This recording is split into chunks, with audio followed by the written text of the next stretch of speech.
Hi, welcome to another edition of Wired for Wealth, guiding you to achieve lasting financial freedom and peace of mind. I'm John MacGregor, your antidote to your financial struggles. My goal for you is to help you think better so you can do better, so you can feel better about your financial situation.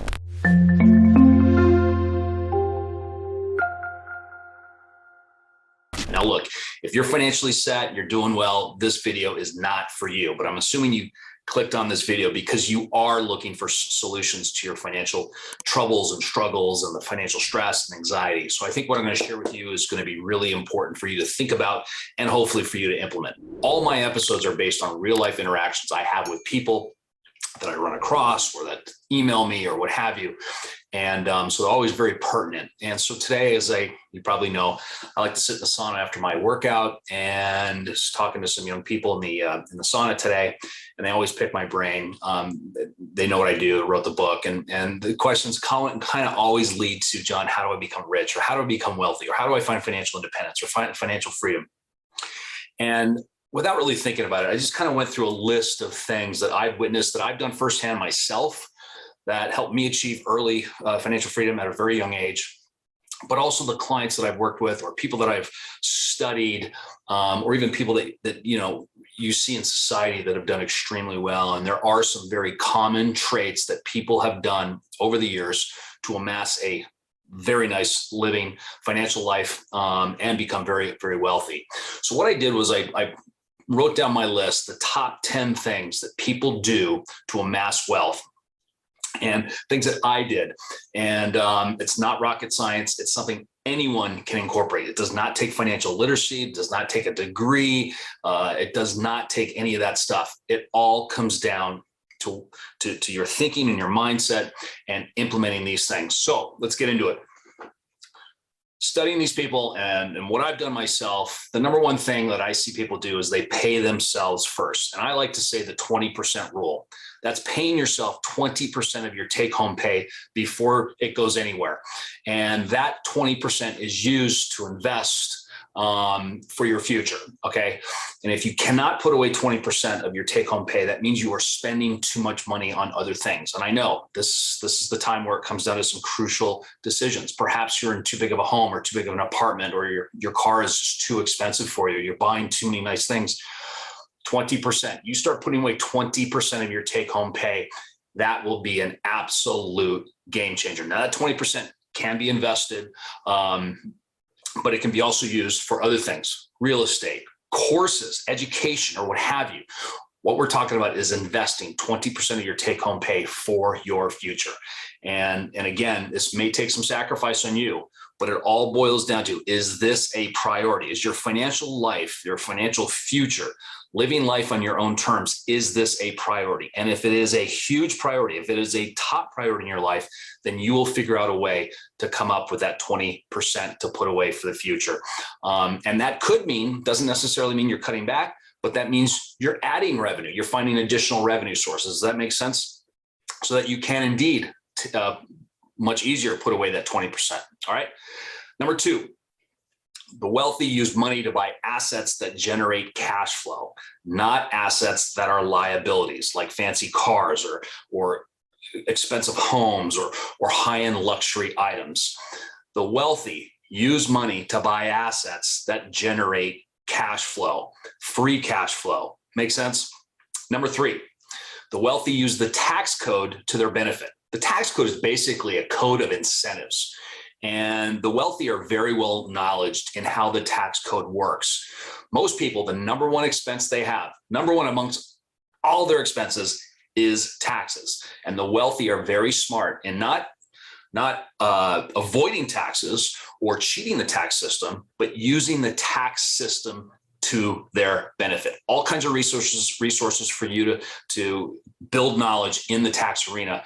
And I'll tell you, it's probably the most overlooked thing that I see with people is that they just pay whatever they're told to pay, and they're not figuring out a way to minimize that huge expense that's just killing them every single month.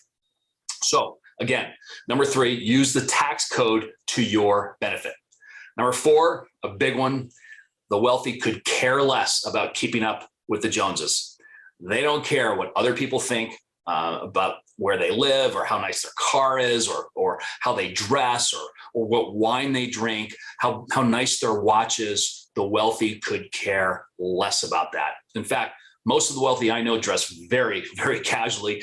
They drive average cars, until they get to a point where they have assets that are generating cash flow that they can pay for those nice items.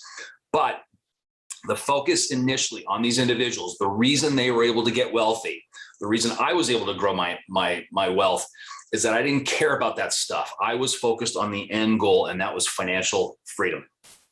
All right, number 5 is the wealthy find ways to generate passive income. And this could be a side hustle, and there's all kinds of things, especially today. It's easier today to start a side hustle than it ever has been in our history. So the wealthy are always focused and are generating side hustles to generate additional passive income. And that's where your 20% could come from for when you pay yourself first, as we talked about in the number 1 thing that I mentioned.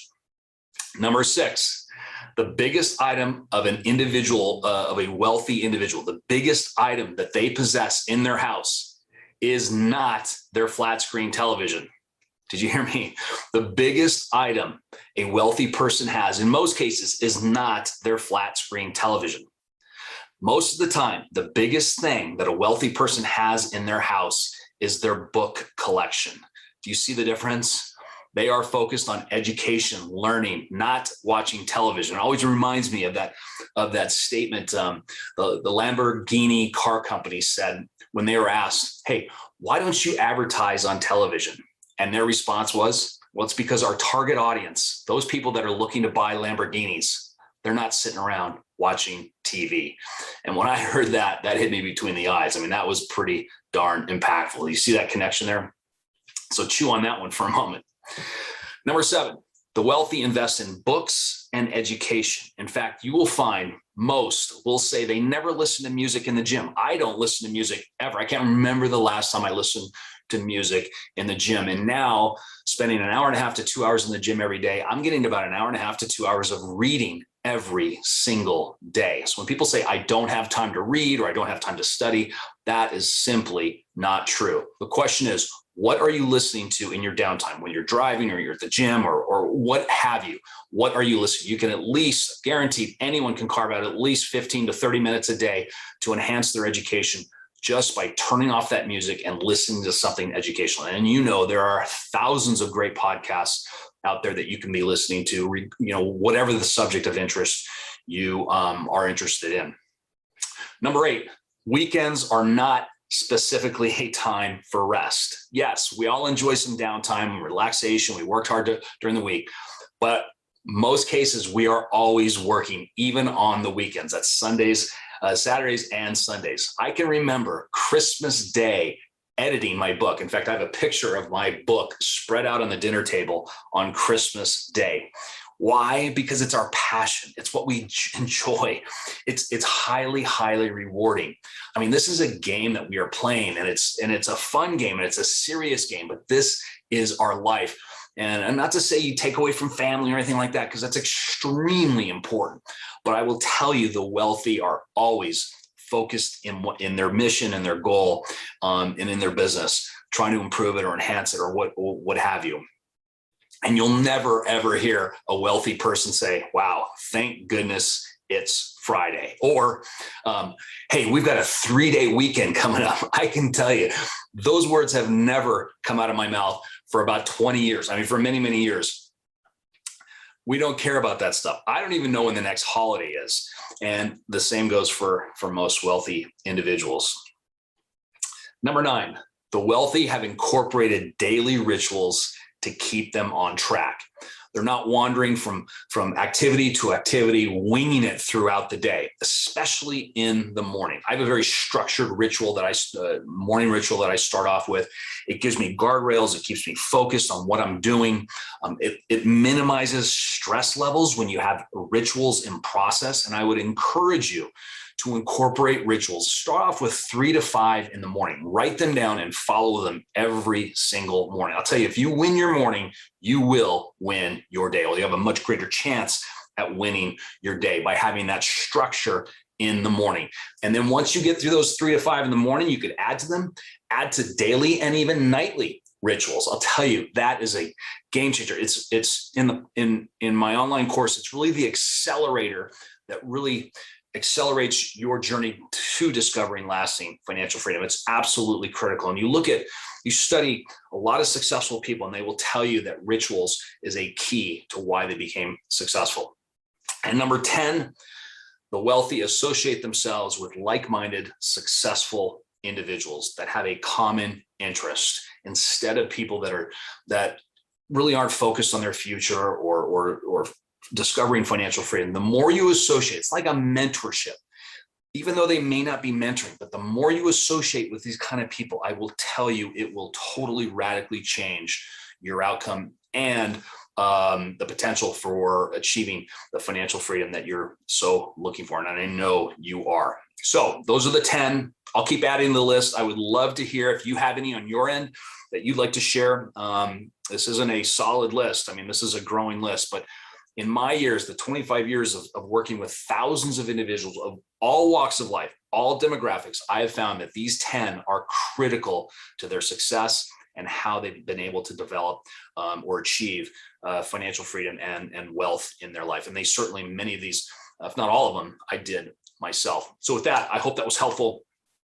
Again, don't forget, I've got a ton of free resources on my website that you can incorporate right now to start your journey to financial freedom and peace of mind. They tie directly into what I just talked about.